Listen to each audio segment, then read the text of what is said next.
I'm not interested really in politics or social policy that's based on any grand theory or grand narratives about the good. And that, unfortunately, makes me think that I'm actually perhaps not interested in the democratic project, because I think it's failed me. Since the Industrial Revolution, we've had capitalism, we've had modernism, socialism, libertarianism, more recently Blair's Third Way and communitarianism, and lately the post 9/11 and 7/7 policies on community cohesion and anti-terrorism. I would suggest that this politics of coherence has had a very bad track record and has become inherently unbelievable. The structures that are available to us who are still intensely passionate disable us from being able to put our intensity into action within those systems. So I can only say that although I do care passionately about what affects people, I'm really not interested in the form of politics in which these concerns are addressed. Thank you. I'm going to start off by saying that I don't consider myself to be an activist, and I don't really consider the Pirate Party to be an activist movement at all. People are willing to chip in a little bit of their time. People who aren't maybe willing to go on a demonstration, willing to go on a march, willing to do anything we traditionally think of activism, are willing to click on a Facebook group link and say, right, I support the Pirate Party. And if you look at how we've done on Facebook so far, we had more people join our Facebook group than the Conservative Party have. Explain that. We had more people join our Facebook group in one day than the Conservative Party have in total. The internet is coming for politicians. The big problem for politicians nowadays is that we're the first symptom of that coming to politics, where the internet can do politics better than a load of people sitting in a room and trying to thrash out policy. Politics is going to become a thing that's not run by activists anymore. It's run by just a groundswell of opinion and people willing to chip in a little bit for a cause. I don't think we're an activist party. I think the days of activism are numbered because of the internet. I got an email a few weeks ago from the Climate Camp press office, and it depressed me more than anything I've read in quite a long time. It was in response to an article in the Sunday Times. This article in the Sunday Times had quoted one Climate Camp activist saying, look, we're not gypsies. And so they sent out a press release pointing out that there was nothing wrong with being a gypsy, and that they respected the Roma enormously, and the Roma had a historically minimal carbon footprint, and etc, and etc, and etc. And it made me want to pull out my own eyes with my fingernails. It was just the point about single issue politics. A single issue group is that you stick to a single issue. There's a place to fight racism. It's not through climate change activists. I don't mean to particularly batter Climate Camp here, but they're particularly guilty of this kind of thing. The last Climate Camp was on Blackheath. Why was it on Blackheath? It was on Blackheath because that was the site of the Peasants' Revolt. What has saving the environment got to do with the Peasants' Revolt? Why does it need to? The various groups that converged there, one of them met at Stockwell Tube in memory of Jean-Charles de Menezes. What does police brutality have to do with saving the environment? Why conflate these things together? It puts off more people than it attracts. It's a mess. I do believe in coherence, and I think a lack of coherence is not just irresponsible, but it's ineffective as well.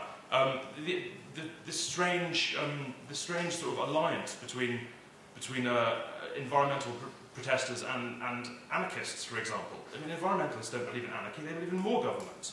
You know, they're not anti the police. They want the police to come along and take away your car.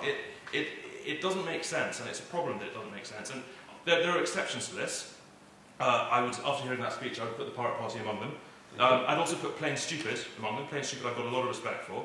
I might not necessarily agree with everything they're trying to do, but you can see what they're trying to do, and from their actions they go out and do it, and it's clear and it's coherent, and you understand it.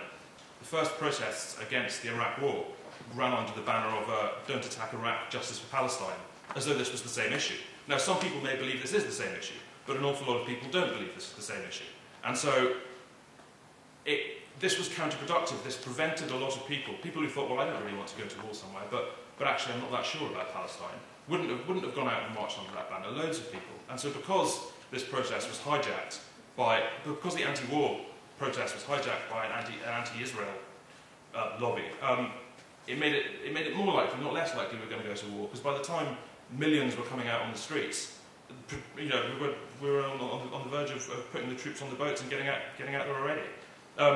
extremism isn't just ineffective; it's immoral as well, because it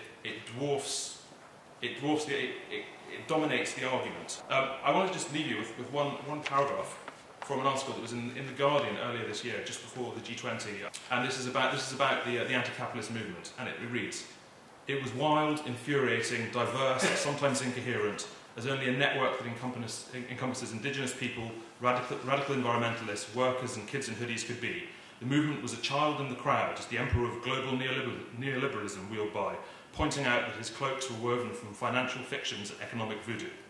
That all sounds great fun, and it sounds very worthy, but it sounds like a shit way of getting stuff done.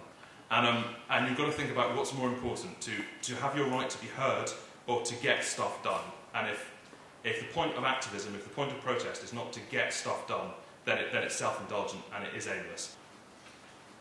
I remember going to a lot of those anti-capitalist demos in the late 1990s, and they were very depressing affairs. Everyone was very angry. I couldn't work out what they were angry about exactly, but the longer you spoke to them, the more things that they were angry about. It was war, America, Israel, a whole lot. And they weren't actually demonstrations in any meaningful way. They were really gatherings of discontent. They were a kind of venting of rage, of frustration at a particular point in time, which was a time in which the old political channels had ceased to provide adequate routes for people to act and to have effect in the world. And it was all about the vanity of the performance. So, it was the woman with pink hair or the man with shoulder pads, do my shoulders look big in this? It was very vain. Everyone took photos of each other and that kind of thing. And I think that there are certain demonstrations today which are very much the heirs of that movement. I think probably the G20 protests, some of the same groups that I recognise from the 1990s were still doing the same things, they're wearing the same costumes. But I think the last 10 years we've seen the emergence of a different kind of activism, which is much more interesting, more powerful and politically important in my mind. I think you've seen the growth of new kind of activist communities which aren't gatherings of discontent, but they're very much communities of interest. So groups of people coming together around a particular issue and demanding a concrete change in the world in the way that Hugo is talking about. I would say that it's better two people in a community of interest asking for something real to happen in the world than 2 million people in a gathering of discontent. And I think that is pretty much why Blair could ignore the war demos in the way he did, because it was a gathering of discontent and it melted away. And even while it was happening, you kind of felt people weren't there. It was very quiet. And people very much had their own concerns, their own demands, and they weren't really talking to each other. And I think that the kind of the emergence of the groups that can actually put a claim in a very specific way. We want this to change in the world, and this will improve people's lives. It is a really very key moment. And I think the challenge of the next period is really to build on what these very immediate struggles so far. So at the moment, it is just young kids saying, I want to swap music, or it's smokers saying I want to smoke, or fox hunters saying I want to fox hunt. It's a very much a kind of immediate level of need. I want to do this. But I think the challenge for the next period is really to develop those quite particular sectoral interests into something that's more of a political principle. So you're not just saying, I as a special interest group want to do this, but that I recognise other people's rights to do things that they want to do, even if it's something I hate. And the fact that actually public freedom are never assertions of particular interest, they're always a general principle where we recognise each other as citizens. So I think part of what we're sort of trying to do in the Manifesto Club is to link together different special interest campaigns. And the campaign against vetting, which is very much an issue which appeals to scout leaders and volunteers and that kind of thing. Booze bans, which very much an issue appeals to young people, to actually say, well, these are part of the same principle. And actually, if you're against vetting, you should also be against booze bans, even if it's not something you do. And so I think that is the challenge, to link together particular interest groups into more of a political philosophy. This was the trend historically, like with the working class movement or whatever. You started out with something that was very much a question of immediate social need, people on the breadline having to fight for their lives. But as the movement developed, it developed a philosophy, it developed modes of organisation that were not just immediate need, but that were a value system and a principle of organising the world. I'm quite hopeful at this point. I think we're seeing the emergence of social and political reactions to some of the most dangerous trends in society. And I think the next 10 years is very much a period for linking up those struggles and developing more of a political philosophy that doesn't make it muddy, as you say, but that actually kind of provides us with a greater level of political consciousness and clarity, and it makes us more kind of effective on the ground. I think we're entering an age of pick and mix politics, where you can support little bits of causes without supporting the whole thing.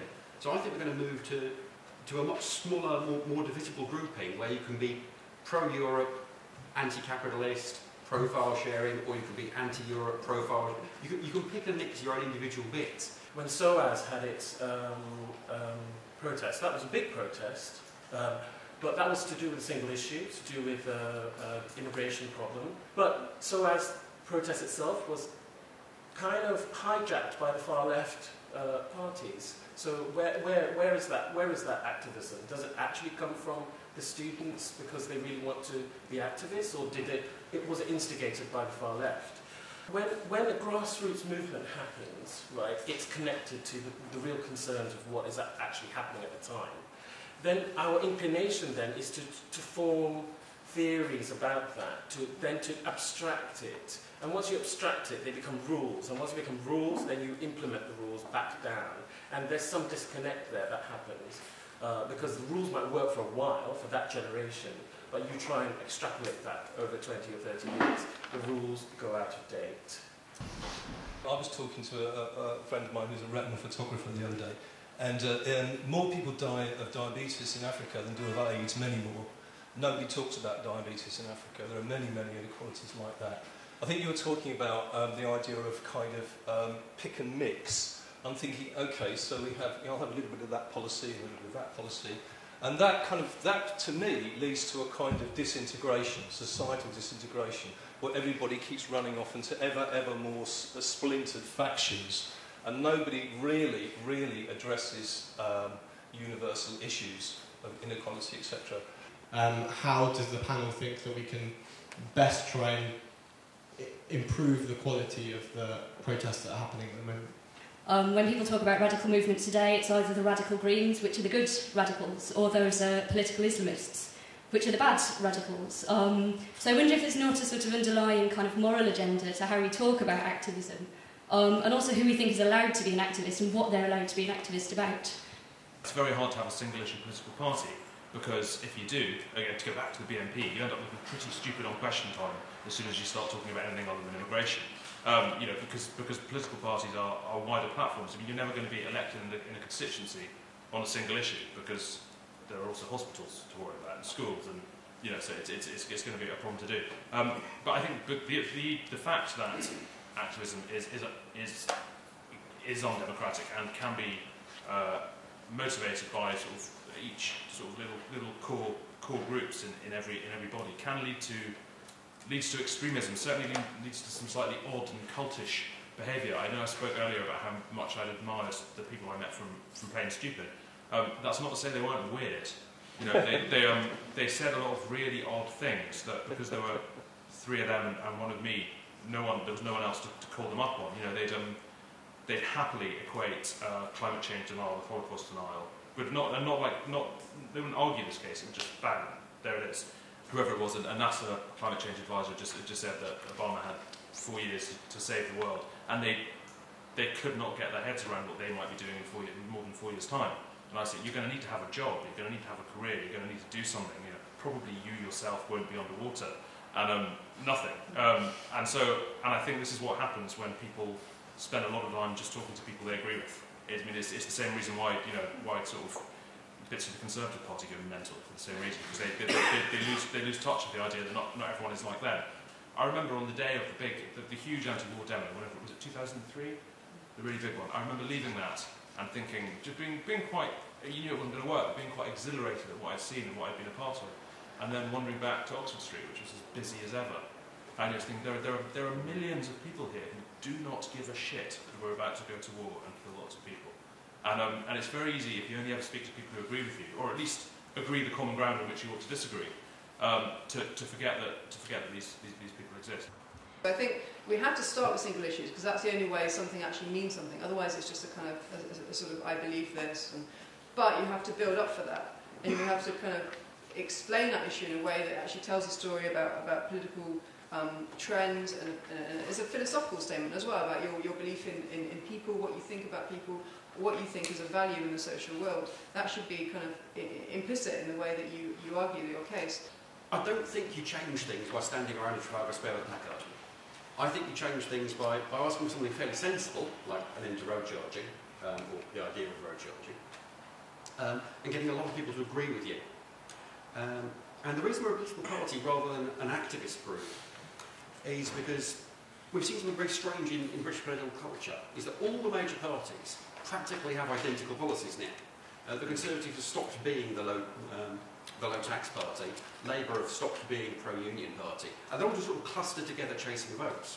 And I think this is why being a political party is a new way for activists to actually work, because as the Greens have shown, you can scare the major parties into chasing the votes of the people who might vote for you.